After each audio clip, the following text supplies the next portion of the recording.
ఇది ఒక అద్భుతమైన ఆలయం కదా. పక్కపక్కనే 12 బావులు. ఒక్కొక్క బావిలో నీరు ఒక్కొక్క రుచిలా ఉంటుంది అని అంటారు.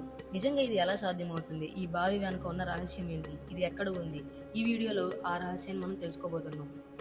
ఇది ఎక్కడ ఉందంటే ఆంధ్రప్రదేశ్లో మచిలీపట్నం సమీపంలో మంగినపూడి అనే ప్రాంతం ఉంది. ఈ ప్రాంతంలో ఈ ఆలయంలో 12 బావుల నీరు అందరికీ ఆశ్చర్యంగా ఉంటుంది. ఇక్కడ గుడి దగ్గరే సముద్ర తీరం ఉంది. బలమైన అలలు, తుఫాన్లు తరచుగా రావడం వలన ఈ ప్రాంతాన్ని రక్షించడానికి సముద్ర తీర నాగేశ్వర ఆలయంలో 1999లో దత్తాత్రేయ స్వామీజీని ప్రతిష్ఠించారు. స్వామీజీయే 12 బావులను స్వయంగా తవ్వారు. బావుల పేర్లు ఔదంబర, అమలక, నిర్వింధ్య, పద్మ, సర్వ, మోచన, పంప, మాతా జయలక్ష్మి, నరహరి, శ్రీ గణపతే సచ్చిదానంద, శ్రీ దత్త, అనగ అనే పేర్లు ఉన్నాయి. ఆలయాన్ని శ్రీ దత్త రామేశ్వర ఆలయం అని కూడా పిలుస్తారు. రామేశ్వర ఆలయంలో ఉన్నట్టుగా ఇక్కడ కూడా 12 బావులు ఉండడం ప్రత్యేకం. అయితే పక్కపక్కనే 12 బావులు ఉన్నప్పటికీ నీటి రుచి మాత్రం వేరువేరుగా ఉండడం ఆశ్చర్యపరిచే విషయం.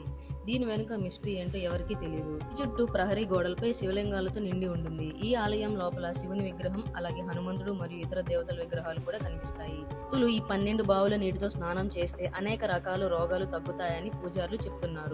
మంగినపూడి బీచ్ కు వెళ్లిన వారు తప్పక ఈ ఆలయానికి వెళ్లి 12 బావుల నీటితో స్నానం చేస్తారు. ప్రతి కార్తీక పౌర్ణమి రోజున పెద్ద సంఖ్యలో భక్తులు ఇక్కడ వస్తారు. 12 బావుల నీటితో పుణ్య స్నానం చేస్తారు. Like and subscribe.